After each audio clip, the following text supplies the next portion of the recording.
Our next discussion is Buddhism.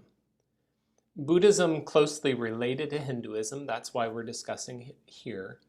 And Buddhism as one of the top 3 religions of the world. Typically we talk about Christianity, Islam, and Buddhism as the 3 most widespread and largest religions on planet Earth today.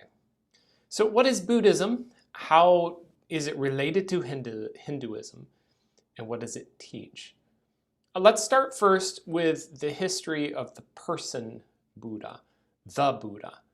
And what we are talking about is actually an individual. So Gautama Buddha, an individual sometimes also known as Siddhartha Buddha, Gautama, or several other different variations of how you understand the name. But a person born in India, lived for about 45 years roughly, and this was in the 5th to 4th century before the coming of Christ. So we're talking about just at the end of the Old Testament record, around that time. Buddhism probably developed out of Hinduism, which is an initial explanation of the relationship between the 2 faiths.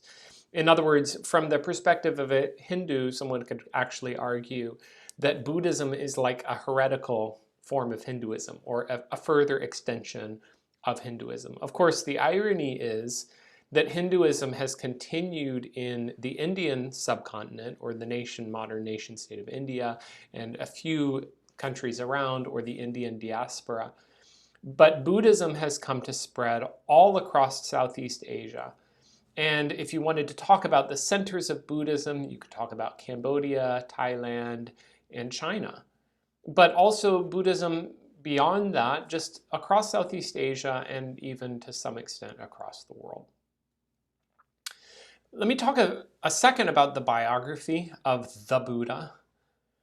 Specifically, so stepping out of Hinduism, apparently the history, or the recorded history as it comes to us, is that he was royalty or lived in the nobility and therefore was really kind of separated off from the suffering of the average person.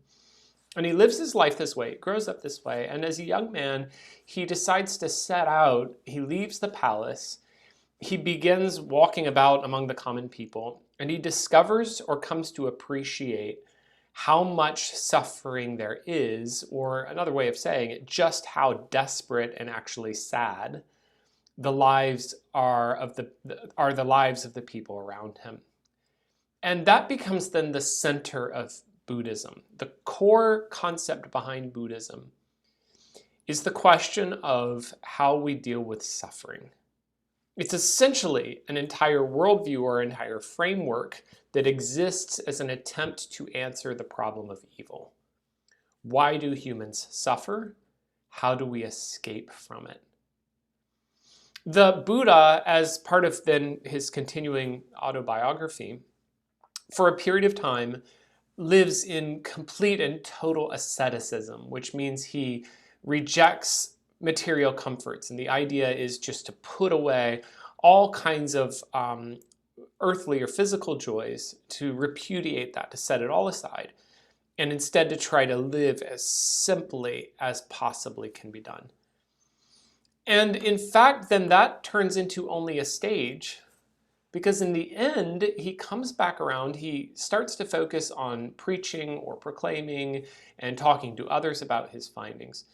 And what he proposes here as the center of Buddhism, or the center of his teaching, is a middle way between sensual living and asceticism, a middle way where you seek moderation, but together with that moderation, you try to cultivate, and here's a core notion for Buddhism, an absence of desire. Okay, let me explain those ideas out just a little bit. First of all, the middle way concept.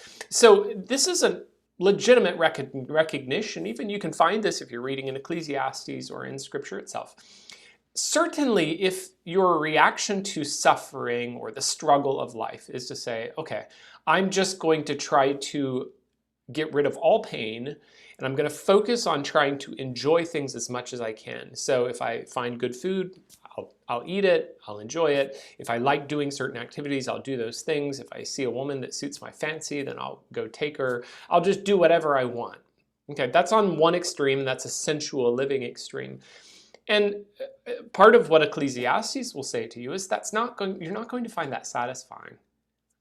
In fact, the process of having those desires, fulfilling those desires, seeking more, seeking more, seeking more, it doesn't actually quiet the desires. It doesn't actually solve the longing. So as you're pursuing more and more along with this desire, the irony is it increases the desire. And in the end of it, you end up really being captive. You end up being a prisoner of the constant desires that are coming to you. You can see hints of this even in the New Testament in Pauline theology, where he'll talk about people being slaves of their desire. Oh, I want that, I want that, I want that. And you're actually a prisoner to that. Okay, well, that's one side. You could go to the opposite side then. And you could try to, instead of pursuing your desires, you could basically starve yourself. Don't do anything that you enjoy.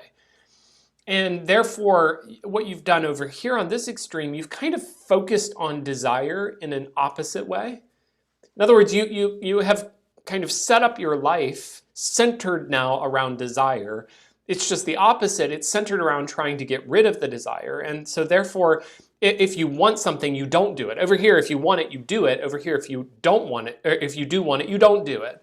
And in either case, you're focused on the desire. And the concept of a middle way would be, instead of increasing your desire either by fighting it or accepting it, a better notion is you're going to be able to overcome that or be freed from it by not desiring at all. And therefore, this middle way Buddhism is going to propose is found by having an absence of desire. I'll make another link. Where do we have the idea of suffering or sorrow? Okay, so I love my family. I love my wife. I love my children. But the fact that I have a family, the fact that I chose to get married in the first place, the fact that by God's grace that we have 4 children, means that there are 5 individuals on planet Earth, 5 people that if something happened to them, if one of them died, I would be devastated. Right? And in a very real sense, you could look at that and say that actually the height of my desire, the level at which I love them, increases the level of my sorrow. So one way to think about desire is that if somehow you could just not have that kind of exposure, if you did not have a family, if you didn't have children, if you didn't have people that you cared about deeply, then one way of viewing it, you can't suffer, or you can't sorrow anyway, because you never desired something, therefore you don't sorrow, and therefore you kind of escape from all of it.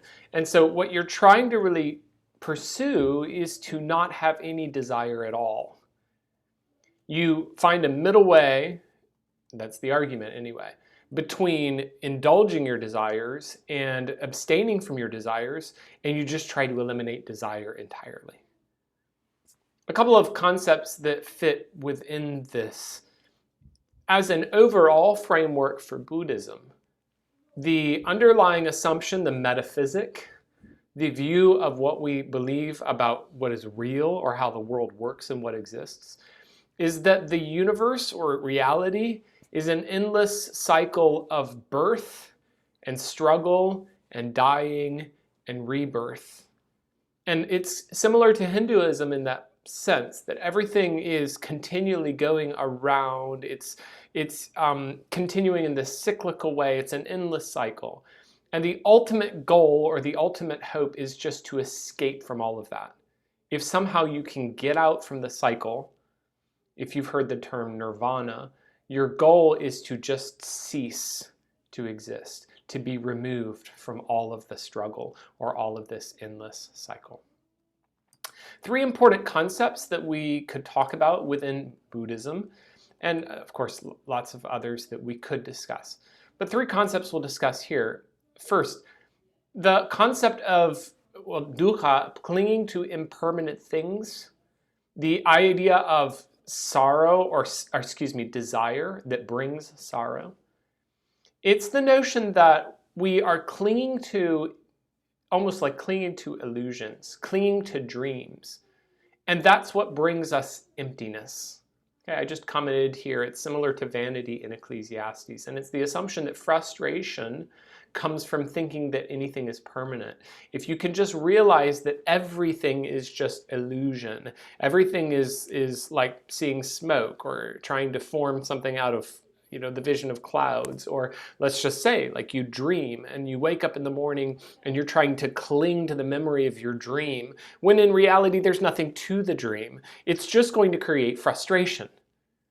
And your best way forward is to realize that everything is just empty. Everything is passing. Don't try to hold on to it too strongly. Related to this is the concept I just talked about, which is this notion, like reincarnation, the endless cycles of rebirth. And you're going around and around and around. In some forms of Buddhism, rebirth can be into 3 different good realms. So these are stacked. There's heavenly and then demigod, which is kind of like in between, almost we might say like angels or spirits, and then human. Those are the 3 good realms. There are 3 evil realms below that, animal, and below that the suffering or hungry ghost, and then the hellish realm. And depending then on your rebirth, you might be reborn into any of these 6 realms. And again, you are trying to progress your way through. Ultimately, your goal is to escape all of that and be just to not exist in the state of nirvana. Finally, a third concept is the concept of karma. We talked about this underneath Hinduism as well.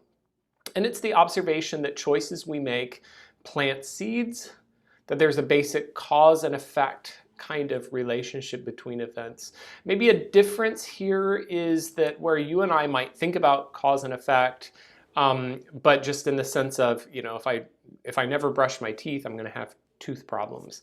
If I never save my money, I spend it all, and I form habits, bad habits, then I'm going to run into eventually financial problems. Okay, we might see a direct tie like that. Karma can be more broad, and so something you do over here may result over here in something completely negative or positive, depending on your actions. So they may not be linked.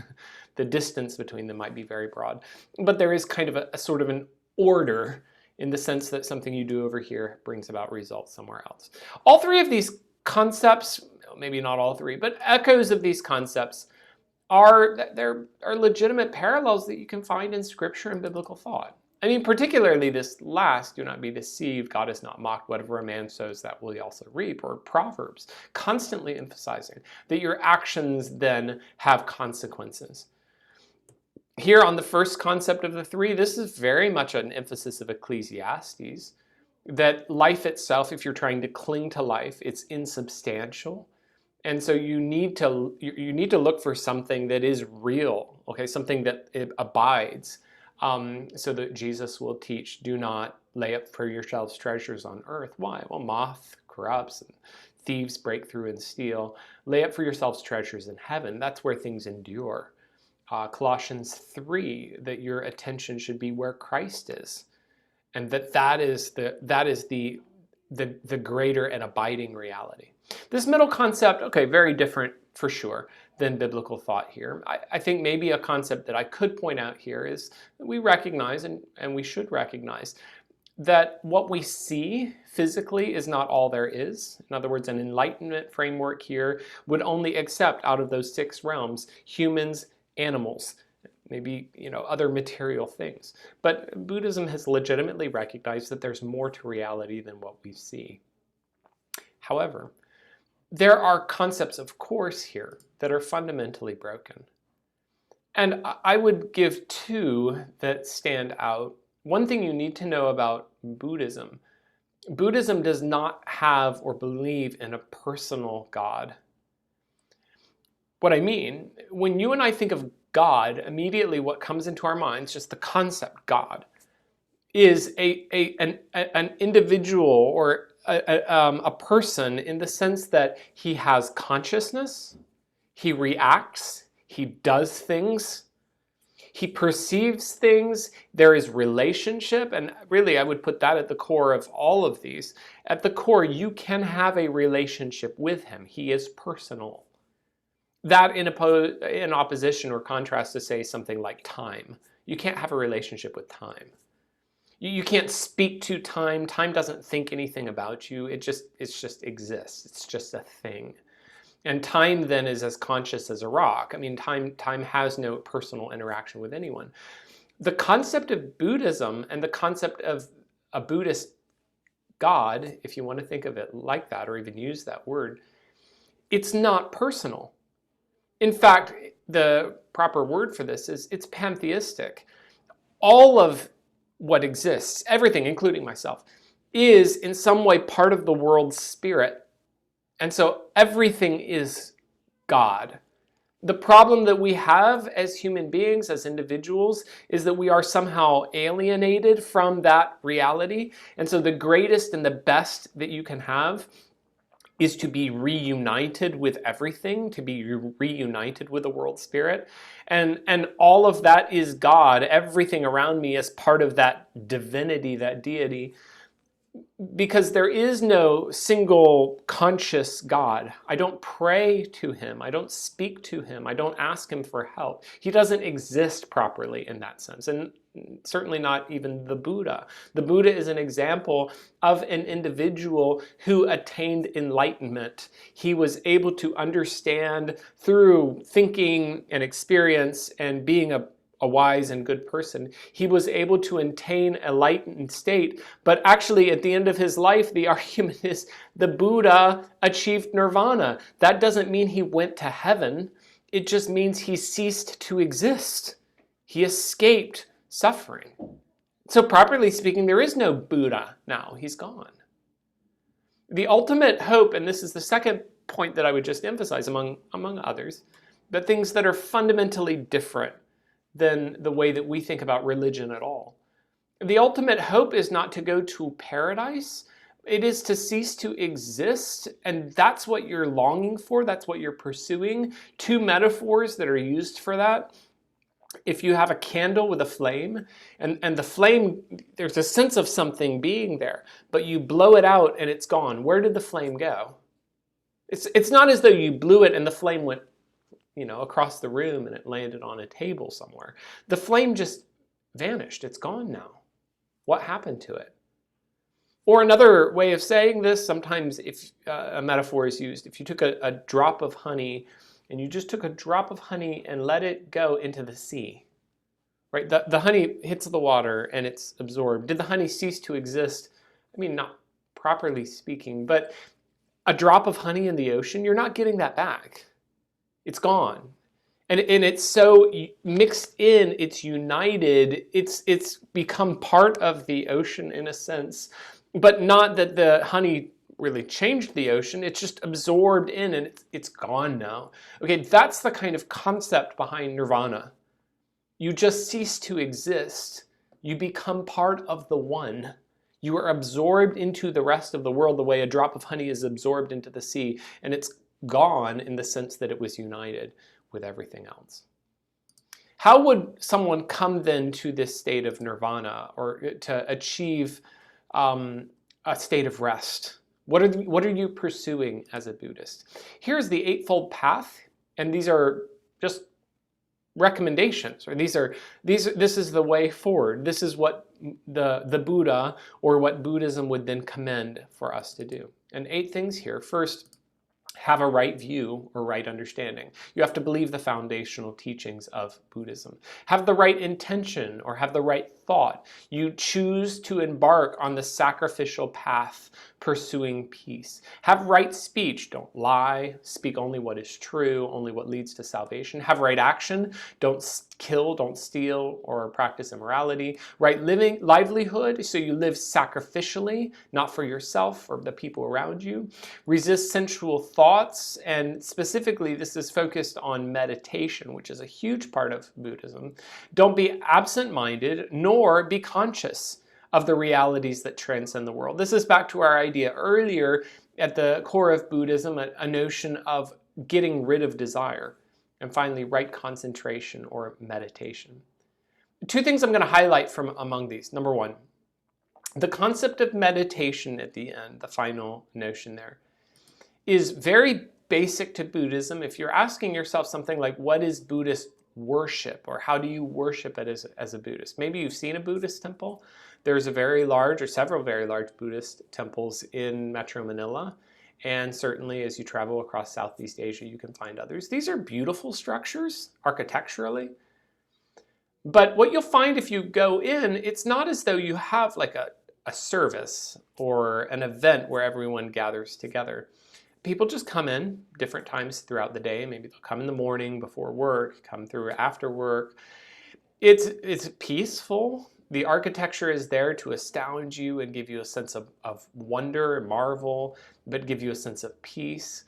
You're going to find a lot of incense that's being burnt inside. Sometimes there is a kind of a chant, and you can look this up on YouTube or online. You can hear a Buddhist chant, what that sounds like. People will be giving prayers. They will go through different processes of how they pray. They might do certain actions. This is very cultural. It very much depends on where and who and what. There's not really a set way of what you're supposed to be doing. But someone might come in, I've seen in some of these temples, someone will drop a piece of wood, and depending on how the wood lands, that gives them a little bit of indication of some decision that they're making. They'll offer incense, they'll chant some, and then meditation. And particularly in meditation, you're trying to remove from yourself consciousness of anything. You're trying to step back from the world and blot out from your mind thinking about any particular thing, even while you relax yourself, and you're trying to remove that sense of desire. So meditation would be at the core, at the center of what's happening with Buddhism. Second characteristic that you ought to know about Buddhism is that a major part of this, a major idea, is that you are going to be vegetarian. That comes up in Hinduism as well. It's a natural implication. If you believe that after our death we come back around, and sometimes we might come back as animals, then when you look at a living thing, any living thing, those living things are potentially, those are potentially sentient. Those are potentially, that could be your great-great-grandfather. You might be one of those animals someday, or you might have been in the past. And so depending on your road and how each life progresses and how this continues to go around, to kill that animal or to bring suffering to another creature is the same thing as causing suffering to another human. Each one of these creatures is the same as you. We're all just in different cycles of this going around. And so that becomes a core part, that you never hurt anything around you. Many Buddhists then are going to be vegetarian. Not all, but many. And that also is a core part of Buddhist teaching. Where would you find, I mentioned Buddhist teaching, where would you find Buddhist teaching, or what would you do to get some kind of guidance as you practice Buddhism? There are religious texts. Many of these are included in the discourses, the commentaries on the teachings of the Buddha. Some of the texts that you could search for if you were looking for Tripitaka, also the Ganhara texts. And actually, one of the things that you have to understand, though, to go further with this, it's not as though there is a canonized, like established and limited set of texts for Buddhism. One of the things we struggle with as Christians, because the Bible is so central to our faith, when we go to other faiths, our assumption might be, okay, what is their Bible? And you have to realize with just further research and study to realize nobody actually has a Bible exactly like us. Even Islam, which is maybe the closest, has the Quran, but there are other texts outside of the Quran that are kind of authoritative, but not quite as authoritative as the Quran. It's framed in a very different way. The centrality of the Bible to Christianity is actually one of our unique features. So if you're looking for what is the Bible for Buddhism, you're not going to find it. Buddhism would have different texts that are kind of Buddhist-like, And depending on what region you're in, there are massive differences between Chinese Buddhism and Buddhism in Myanmar and Buddhism as you're going to find it in Thailand. Each area or each country or each group of people will have a slightly different flavor for how they practice their Buddhism. And the same will also be with their texts. I visited a Buddhist temple specifically in Manila. This is down in just actually a short walk away from Quiapo Church. And this Buddhist temple is primarily for the sake of the Chinese population around Binondo. You can see a lot of Chinese writing. Here are just some of the images that are within that temple. You can see that some of the architecture of this is extraordinary. I mean, the details of it are amazing. And other things that are striking about this temple as you look at it, here is actually an entire series. These are people, these are individuals.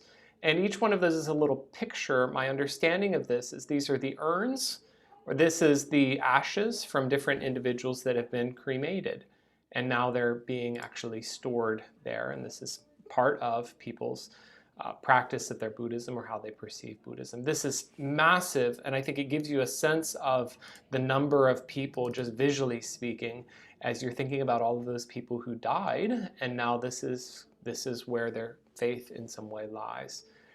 But something that's striking about Buddhism, and I wanted to give you a sample here of an image that I saw within that temple. These were scattered all about the temple area, and just one of those, as I was passing through, gives you a little vision of some of the ideals that Buddhism is going to give to people. So here is one of 12 vows. They're famous vows that are part of Buddhism. I vow to help women who are undergoing suffering and torture. That part so far, okay, we want to help women that are suffering or in sorrow and who are seeking for transformation into men. That's the reincarnation idea. You just realize what this is saying. A woman is trying to reach the next step to become a man. By hearing my name, the name of the Buddha, paying homage and praying, their wishes will be granted, and ultimately they will attain Buddhahood. And that again is your pursuit. You're trying to continue. If you're a woman, you're trying to become a man. If you're a man, you're trying to come to a higher level of understanding and eventually to become like Buddha, to just cease to exist. Or if we were going to stretch this out further, here is the further list of those vows parallel to the one I just read. Just examples like this. I vow that my body shall shine like beams of brilliant light on this infinite and boundless world, showering all things, getting rid of ignorance, worries with my teachings. May all beings be like me. This is the Buddha speaking, with a perfect status and character, upright mind and soul, finally attaining enlightenment like the Buddha. Or other examples, I vow to lead those who have gone astray back to the path of righteousness. Let them be corrected and return to the Buddha way for enlightenment. I vow that I shall enable all sentient beings, all thinking beings, to observe precepts for spiritual purity and moral conduct, that they would be guided to repentance, and ultimately their goal, again, by faith in the Buddha, to recover their lost morals and purity. I vow to relieve all pain and poverty of the very sick and poor, that the sick would be cured, the helpless are helped, the poor are to be assisted. I vow to save prisoners who have repented and victims of natural disaster, to free them from their suffering. And the last that I'll read here, I vow to save those who suffer from poverty, tormented by mosquitoes and wasps. If they come across my name, cherish it with sincerity, and practice Dharma to strengthen their merits, they will be able to achieve their wishes. And in each one of these cases, you get a little vision into the hopes of Buddhism, that there's an appeal here. Okay, let's help those who are suffering. There's also a kind of a despair here. The best that you can get is to just cease to exist. A couple of observations that I gave here kind of in no particular order, but they're things that you need to know in order to understand Buddhism properly. Recognize that there can be wide differences within Buddhism based on geography. I mentioned that earlier, China versus Thailand, Cambodia, Myanmar, very different in the way that they express their Buddhism.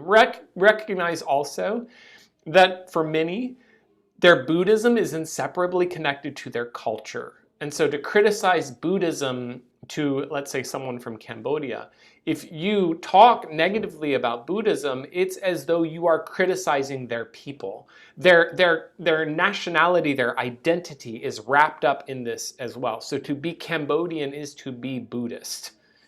And that's a challenge of this. You're trying to change their worldview without in any way indicating that you reject them as people or as a nation. And finally, I want to highlight that you need to know Buddhist identity can be all kinds of things. What I mean by this is, a Christian, we have certain clear statements of what it means to be a Christian. You have to believe certain things or you're just not a Christian. With Buddhist identity, it can be all kinds of things. Well, I visit temples from time to time. I don't eat meat. I believe in reincarnation. It might be all of those things. It might be one of those things. Some Buddhists do eat meat. Some of them don't ever really visit the temple. So depending on the specific part or the specific aspect of Buddhism they've seized on, they might view themselves as Buddhist, and it doesn't mean that everything I've talked about in this lecture is true of them. There are not clear doctrinal standards in Buddhism like there would be in Christianity. And therefore, you have to know as you're having this conversation, there might be wide differences from what I've talked about here. And you might even be tempted, do we really understand? Is that really Buddhism? And the answer is, well, don't think of Buddhism as much as think of this person in front of you.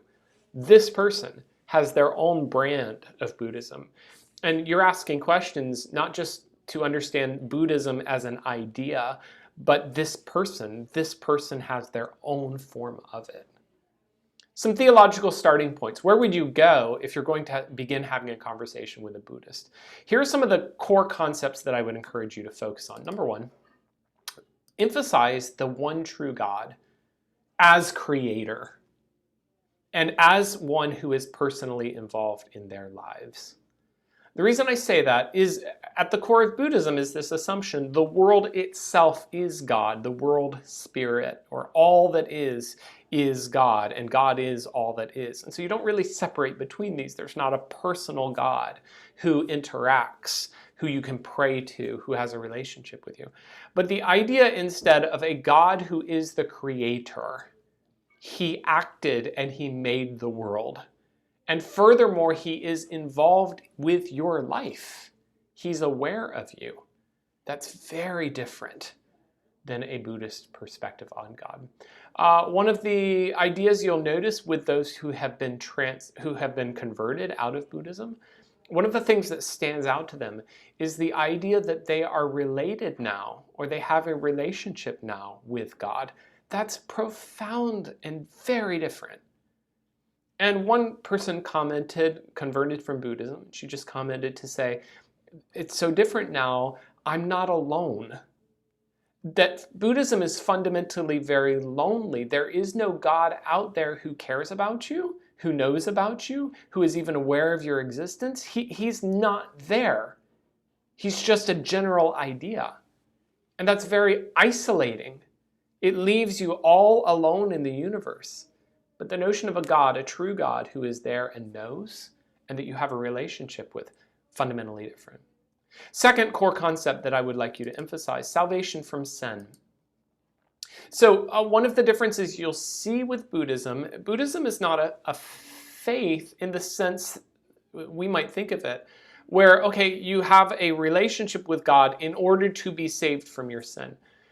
For Buddhism, or the way that this would work, it's kind of a tool, it's kind of a method, it's kind of a philosophy that helps you get through life better. It kind of solves some of your problems, helps comfort you.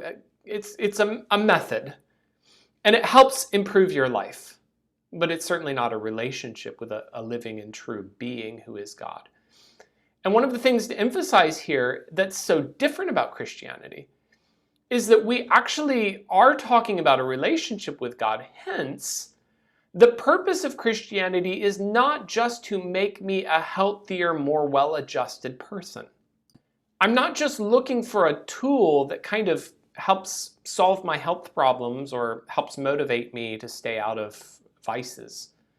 But I actually have a problem of sin.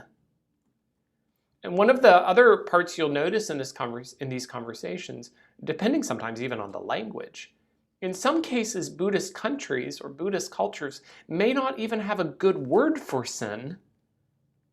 In any case, they very well may not have a category for sin. The idea of acts, of things that you do that are wrong and therefore need atonement. You have to explain those ideas. And critical here to make this happen will be giving examples. I do think the image of God in man and just the awareness that he puts into our hearts, I think everyone has an awareness of sin. They just might need a little explanation.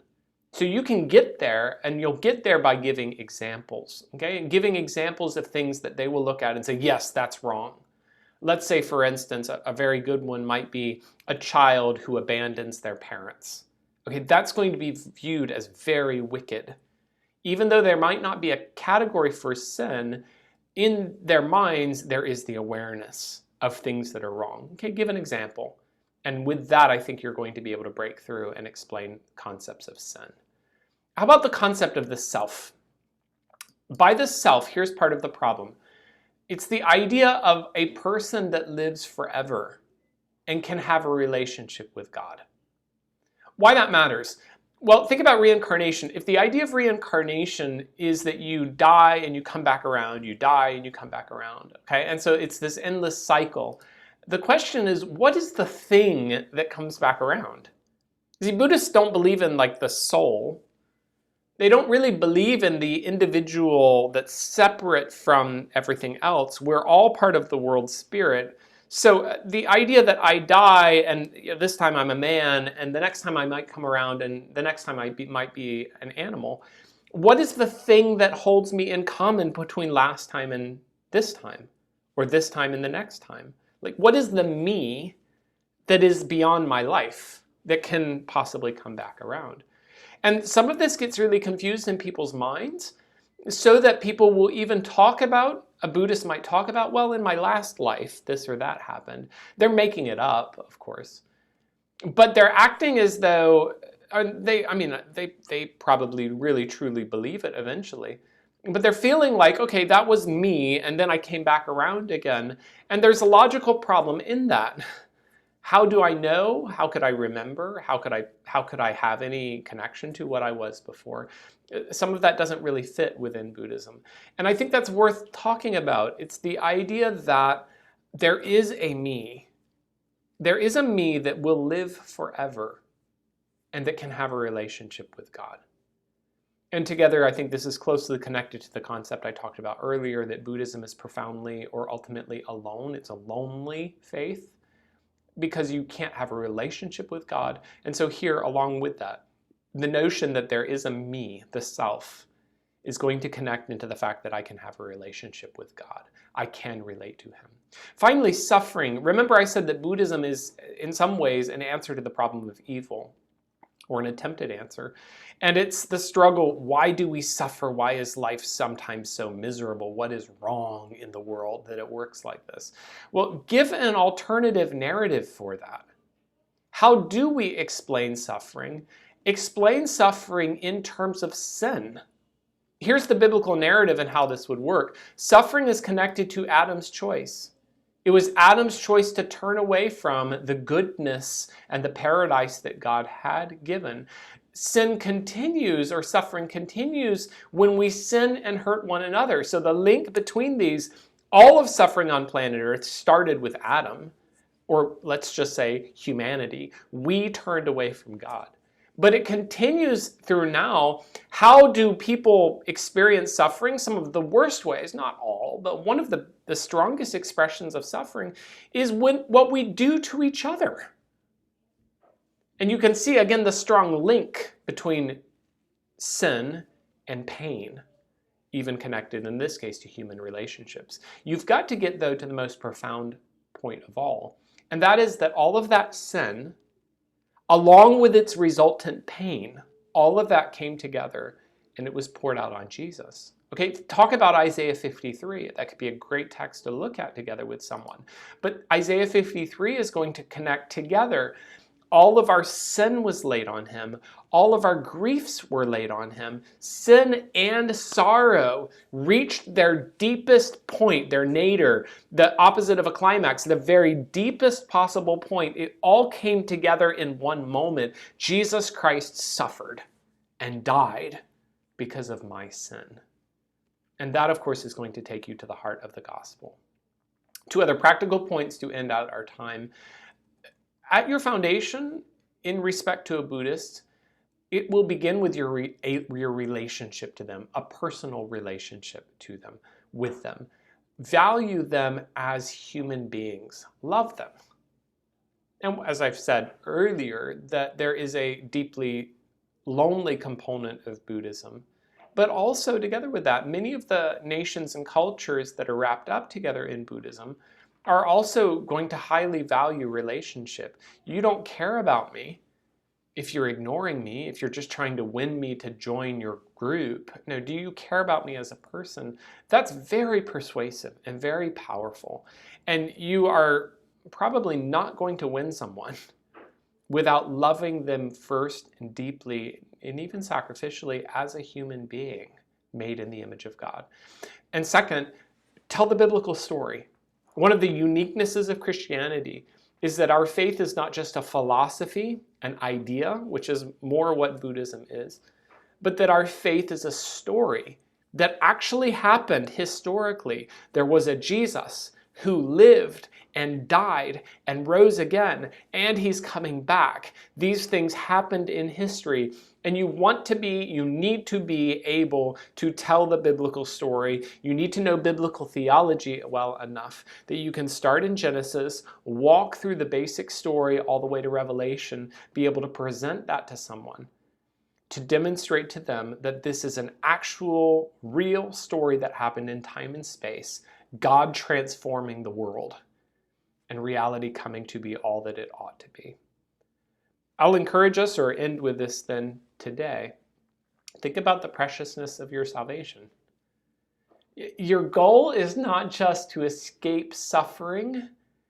Your goal is not just to get out of the endless cycle of sorrow. I mean, if you think about it from that perspective, the underlying assumption in Buddhism, it's a very negative, pessimistic view of the world. The world is something I hope to escape. I'm in a bad situation, and if I can just get out of it, that'll be enough. But quite on the contrary, here is the positive and rich beauty of Christianity. You have a relationship with a God, a personal God who loves you. And his intention for you is that you would be conformed to the image of his Son, so that you would be what humanity always ought to have been, and you will forever live in relationship, personal, direct relationship with him, forever and ever in his presence. This is very different from the framework of Buddhism. And in that, I would encourage you then to be grateful and rejoice. The genius of the gospel, the promise of the Christian hope, and the eternity that we look forward to. This is the blessing that God has given to us, along with the blessing then, as you and I have opportunity to interact with Buddhists, the blessing of talking about that and presenting to them the gospel that they also can come to know and love.